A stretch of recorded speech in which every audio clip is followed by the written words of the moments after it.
Welcome back to my channel. ഇന്നത്തെ video brownie ഉണ്ടാക്കുന്നതാണ്. ആദ്യം തന്നെ ബട്ടറും ഡാർക്ക് ചോക്ലേറ്റ് കോമ്പൗണ്ടും കൂടിയിട്ട് ഡബിൾ ബോയിൽ ചെയ്ത് മെൽറ്റ് ചെയ്തെടുക്കുക. എന്നിട്ട് അതിലേക്ക് നമുക്ക് കുറച്ച് കാസ്റ്റർ ഷുഗറും കൂടി ആഡ് ചെയ്യാം. ഷുഗറും മെൽറ്റ് ചെയ്ത ഇതും നന്നായിട്ട് നമുക്കൊന്ന് മിക്സ് ചെയ്യാം സ്പാച്ചുല കൊണ്ടിട്ട്. അതിനുശേഷം ഇതിലേക്ക് നമുക്ക് ബീറ്റർ കൊണ്ട് ബീറ്റ് ചെയ്തെടുക്കാം. ഒരു 1 to 2 സെക്കൻഡ്സ് ബീറ്റ് ചെയ്താൽ മതി. ശേഷം അതിലേക്ക് ഒരു മുട്ട ആഡ് ചെയ്യുക. അതിൻ്റെ ഒപ്പം തന്നെ വാനില എസൻസും ആഡ് ചെയ്ത് കൊടുക്കാം. എന്നിട്ട് നന്നായിട്ട് 3 to 4 മിനിറ്റ്സ് നന്നായിട്ട് ബീറ്റ് ചെയ്ത് ഇങ്ങനെ ഒരു സ്മൂത്ത് ടെക്സ്ചറിൽ വരുന്നവരെയും ബീറ്റ് ചെയ്യാം. ശേഷം അതിലേക്ക് ഓൾ പർപ്പസ് ഫ്ലവർ ഇട്ട് കൊടുക്കാം. എന്നിട്ട് നന്നായിട്ട് സ്പാച്ചുല കൊണ്ടിട്ട് നന്നായിട്ട് മിക്സ് ചെയ്യാം. ഇനി ബീറ്റർ യൂസ് ചെയ്യേണ്ട ആവശ്യമില്ല. സ്പാച്ചുല കൊണ്ട് തന്നെ നമുക്കിത് നന്നായിട്ട് മിക്സ് ചെയ്തെടുക്കാം.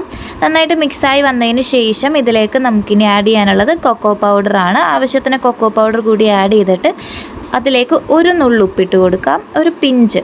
അതിനുശേഷം നന്നായിട്ട് മിക്സ് ചെയ്ത ഈ ഒരു ടെക്സ്ചറിൽ എത്തുമ്പോഴത്തേക്കും നമുക്കത് സ്റ്റോപ്പ് ചെയ്യാം. എന്നിട്ട് ഇതിലേക്ക് നമുക്ക് ചോക്കോ ചിപ്സ് വേണമെങ്കിൽ, ഓപ്ഷണലാണ്, വേണമെങ്കിൽ ആഡ് ചെയ്ത് കൊടുക്കാം. ജസ്റ്റ് ഒന്നിങ്ങനെ ഫോൾഡ് ചെയ്ത് കൊടുക്കാം. എന്നിട്ട് നമുക്ക് ബേക്ക് ചെയ്യാനായിട്ടുള്ള പാത്രത്തിൽ വെച്ച് ബേക്ക് ചെയ്തെടുക്കാം. ഇതിൻ്റെ മുകളിലും ചോക്കോ ചിപ്സ് ആഡ് ചെയ്യണമെങ്കിൽ നമുക്ക് ആഡ് ചെയ്യാം, ഓപ്ഷണലാണ്.